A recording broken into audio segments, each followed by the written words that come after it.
Hey everyone, Justin here for S&S Archery. In today's gear video, we're going to be taking a look at the Leofoto Ranger BV1 video head.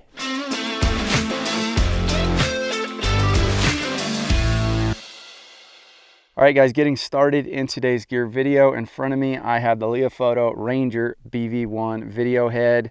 Now, we were a little skeptical at first because there's not a whole bunch of content on this particular video head.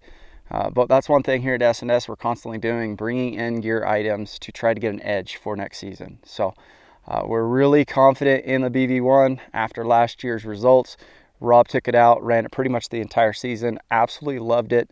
I switched over about mid-season from the Arca BV-1 and was very impressed myself. So there's a lot of great features packed into this head that's very comparable to that Arca BV-1.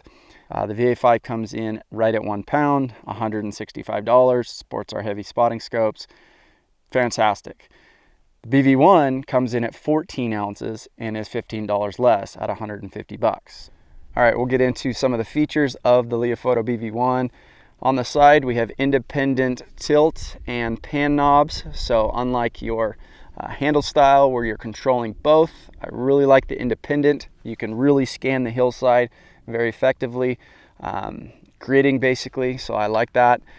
Just like the Arca BV-1, the actual tilt knob has tension, so we can set this, we can be glassing, lock it in place, but yet still move.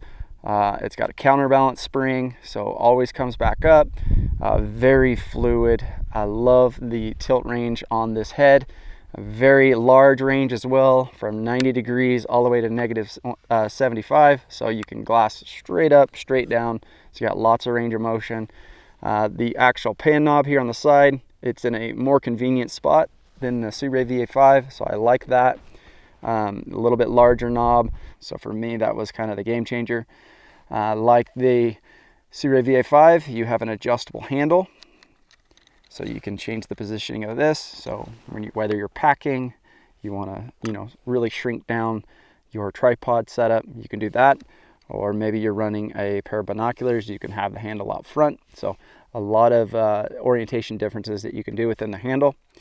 Probably my favorite feature of this BV1 is the way you can load up the optic. So instead of the Arca BV-1 where it was a slide Arca Swiss plate, you kind of had issues with the tensioner depending on if you ran different Arca Swiss plates.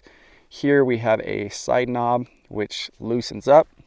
I have an ATS 65 millimeter with the Arca Swiss compatible plate here on the bottom that you get. You're going to see 2 Allen screws. They stick past the bottom part of the plate. This is basically their locking mechanism.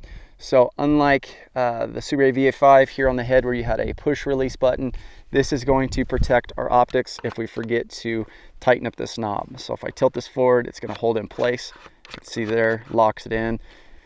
Once that's locked, I'll go ahead and demonstrate that the tilt motion, how I can set the tension. So here it's loose, great spring back mechanism, but what I can do is I can set that tension. So as I'm glassing, that spotter is going to hold.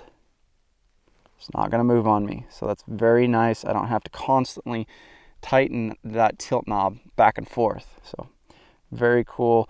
The head is going to support 6.5 pounds. So plenty good for your mid-range, even up to your 85 millimeter spotters. I'm guessing the 95 would be just fine as well. So really impressed with the smoothness of this head. I feel like the micro adjustments that you make, you can easily do at long distances. For me, that tension lock, just like the Arca BV-1, being able to lock that in, very smooth pan. You just can't go wrong with this head. I'll go ahead and demonstrate just loading another Arca Swiss plate. Here are my binos. Have the EL range 10x42s with the AZAC ring adapter. Drop that in, tighten it down very fast. I'm able to reach up and start glassing right away. And like I said earlier, if I wanted the handle to go out front, I can just change that orientation. So very slick setup. Like I said, very surprised that there isn't a whole bunch of content on this head. Like I said, one of Rob's favorite new heads from last year. Probably one of the top gear items from last season. But if you guys have any questions about the Leofoto Ranger BV1 or anything else that we've done in the past, please feel free to give us a call, shoot us an email. We'd be glad to help. Thanks for watching.